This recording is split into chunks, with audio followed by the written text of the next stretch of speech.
Hello, public opinion aficionados, and welcome to Rasmussen Reports, where we are not Democrats, we're not Republicans, we are independents, and we are looking out for the voters and trying to get them more of what they want, which is basically the MAGA agenda. It's way more popular than Trump is. And quite frankly, I'm concerned that things are starting to jeopardize the voters' ability to get what they want. And that's why I'm going to be outspoken. And so have a stiff upper lip, chaps. We're going to talk about some stuff that you might not like to hear, but Trump needs to change course immediately. And what we were talking about just 2 or 3 weeks ago, we're in totally different territories now. And yes, this is Epstein. And yes, like I predicted, it's not going away. I mean, that was the easiest prediction I've ever made. And you might not like that, but it really does seem like it might be threatening Trump's agenda. So we're going to take a look at it. But first, yes, obviously, there is very positive news coming out of the Trump administration. He is doing what he said he would do in trying to rebuild America's middle class, bring manufacturing back, create new jobs. He's just, this part about cleaning up the deep state and holding people accountable. That's, like we can niggle about whether that's being done or not. But the US economy rebounds with 3% GDP growth after trade reversal. That's right. The unexpectedly large GDP growth is because net exports have increased massively just in the last couple of months because of the tariffs. So it seems to be working. Like, this is really positive news. Unfortunately, Donald Trump's numbers are not necessarily reflecting that. He is at -3 today, 2 points away from the lowest he's ever been. He hit -4 2 days ago in net approval. That's what we're looking at here. His net approval compared to other presidents. And it looked like he was on a totally different trajectory just going into the July 4th weekend. Like he was going to actually break through and pass first term Obama. First term Obama. But right now, it doesn't look like it's happening. Will Trump rebound? Will Trump cross that purple line? Probably. Quite frankly, probably these successes are going to pile up. And he's not going to talk about Epstein. He's going to talk about his successes. And a lot of that's going to get through to Twitter. The economy is going to improve. We're going to have increasing consumer confidence. We're going to have higher wages. All of these things are going to be super positive. And so, yeah, I think Trump's numbers are going to improve. I don't know if the Republican numbers are going to improve right now, though, because they're Democrat +4 on the generic ballot. So as of now, like you would expect, the Republicans are going to lose the House majority in the fall of 2026. And I've been railing on that issue. Check my other videos out. But as far as I can tell, we just talked about this last night on stream too. The only Republican strategy right now to win is by redistricting Texas and Ohio. And that's just, I guess fine, but I don't like it as a pollster. Instead of the voters picking their politicians, it's kind of like the politicians picking their voters. And that's just super gross. So if that's the best thing Republicans can come up with, why don't you just pass good laws? They've passed like basically nothing. We looked at the laws they passed last night on stream. 25 out of the 30 of them looked like they did absolutely nothing at all. It was crap like Native American Sanctuary Environmental Policy Act of 2025. Like, what is that? But here is organic Google search term volume for the term Epstein. And this term has had its spikes and its troughs, most notably the spike in 2019 when he theoretically committed suicide in a way that fractured 3 vertebrae. But whatever, by himself with, but whatever. Here is the last 30 days. And you can see this playing out. And yes, this is a unitless relative number here, but search term volume was at 3 going into the July 6th report from the DOJ that got leaked to the Axios that Pam Bondi came out and tried to get in front of, turned out made the whole thing worse by saying case closed. And then everybody's like, wait, hold up. It's closed? What, all this search term here is like, wait, no, it's not closed. This is when we did our polling and showed that America does not agree that the Epstein case is closed. And obviously Trump was trying to pivot to other stuff. And obviously some of this search term volume has abated somewhat, but look at where we're at now, of 34 compared to 3. So search term volume is 11 times higher for Epstein than it was just a month ago. People are now in a very stable manner exploring this topic on the internet in a way that they were not doing 1 month ago. And back then I said that Trump needed to get out in front of it. And there were some very obvious, easy things he could do, like signal that he was going to do an investigation because voter concerns about this issue were high. That did not happen. And as you're about to see, the polling numbers that we're going to unveil today show that we're in an entirely different territory. But here is the subreddit politics on Reddit, which is the 5th or 6th biggest website in the United States. You can say that this is a super niche part of the internet and it doesn't matter. I would totally disagree with you. Millions of people come to this site. Reddit is where a lot of Zoomers go. This is where narratives go to be born. You can consider this, our politics, the largest political subreddit, as kind of like narrative R&D. You can go and look and they test things. And oftentimes there's a broad smattering of topics, and then people will vote on them, and some of them will get upvoted to the top and others will die. But when they find something, you see a lot of unity. You see a lot of tenacity in the way that they explore these narratives. Those things percolate into the mainstream media. And so you can come and look at our politics and see what the left is going to be talking about days in advance. And they're actually talking about it now in the mainstream media. My point is that this has been a constant flywheel of Epstein stuff. White House officials fear Epstein fallout will slash Trump's crowd sizes. Daily Beast. Trump says he ended friendship because Epstein stole a victim from him. The New Republic. House Oversight Committee rejects Ghislaine Maxwell's request for immunity if she testifies. NBC. Trump says Epstein stole Virginia Giuffre, a heartless and revealing admission. Opinion. USA Today. Ghislaine Maxwell denied immunity. Bloomberg. Trump says Epstein stole underage victim Virginia Giuffre. There's a lot of intrigue right now. The Independent. It goes on and on and on. Trump says Epstein poached young women from Mar-a-Lago. CNN. Trump reveals Bill Clinton visited Epstein Island 28 times despite claims that no client list exists. LA Times. This is the problem, is that when you come out and you're disingenuous to your voters and you don't tell them the full truth, you give these fake journalists the opportunity to actually do their jobs and prove you wrong. That's a real problem. They need to get out in front of this. FBI has secret Epstein prison tape with no missing minute. Daily Beast. Most Americans think Epstein files contain embarrassing information about Donald Trump. Newsweek. It goes on and on and on. Keep digging, Donald. You're keeping the Epstein scandal alive. The Nation. Trump accidentally wrecks his own Epstein lie as Musk goes for the jugular. New Republic. On and on and on. And then there's stuff like this. I don't know if this is true or not, but this is what is in the headlines. You can see the mainstream media is not dropping this. They're just going to keep pumping this stuff out. There's going to be little dribbles of little snippets of information that undermine the official narrative. That's a problem. Jeffrey Epstein and Ghislaine Maxwell survivor testified she met Donald Trump at age 14. The accusation here is that the Trump Miss Teen USA beauty pageant was used as a funnel for child trafficking into the Epstein operation. This is crazy. It's going to go on and on. This is what we call a wedge issue, a divisive political issue, especially one that is raised by a candidate for public office in hopes of attracting or alienating an opponent's supporters. They're trying to undermine Trump supporters. And it would not be as effective if Trump supporters didn't question the official narrative. And so here's the problem. Here's why it's a wedge issue.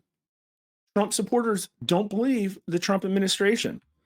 50% of Republicans say that Epstein was murdered. Only 33% believe he committed suicide. The next question, the FBI and DOJ recently concluded an investigation that found that Epstein committed suicide and they did not keep a client list of men involved in a sex trafficking operation. Do you believe the FBI and DOJ are telling the truth? 56% of Americans don't. 52% of Republicans, over half of Republicans, don't believe Trump's own DOJ and FBI. Only 27% believe that. And is the case closed, or are there dozens of powerful and wealthy offenders who need to face justice?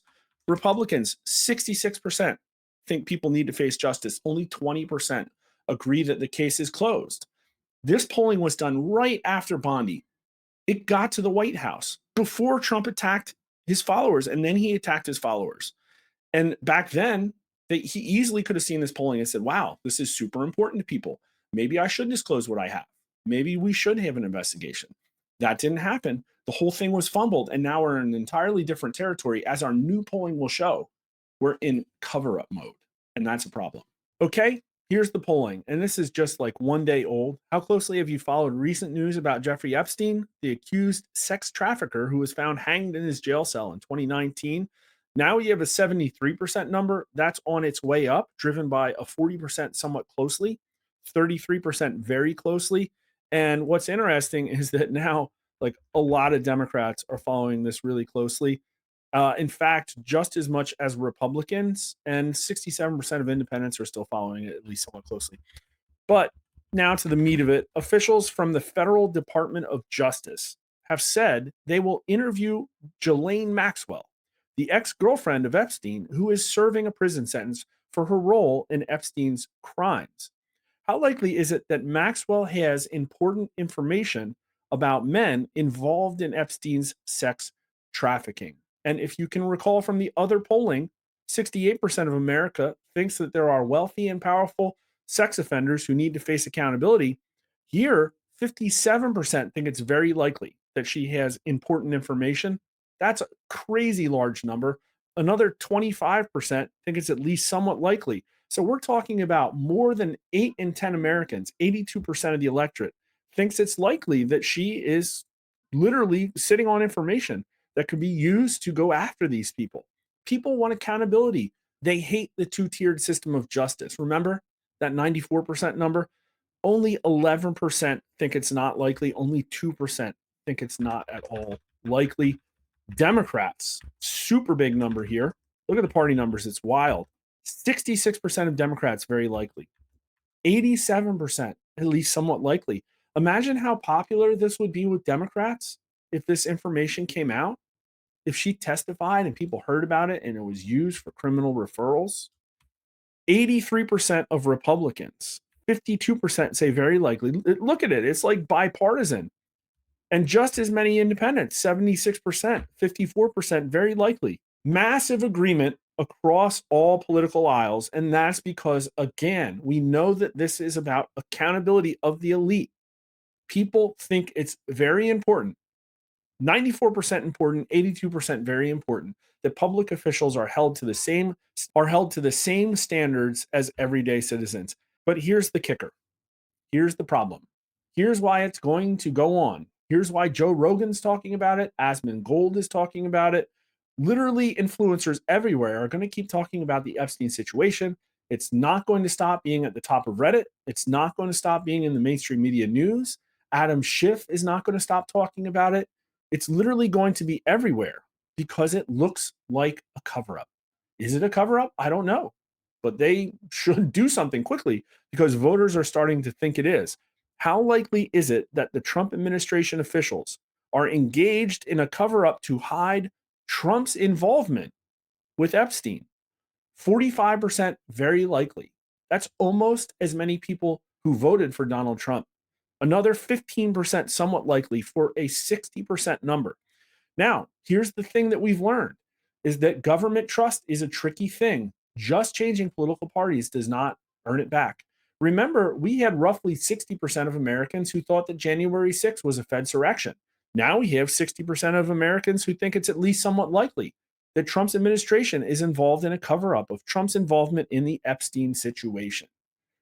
The common theme here is mistrust in the government, and just electing Trump does not restore it. They have to do better. Just disclosing MLK files is not enough. Just dribbling stuff out there about JFK is not enough. There has to be accountability. People want to know that we have a CIA that won't assassinate people.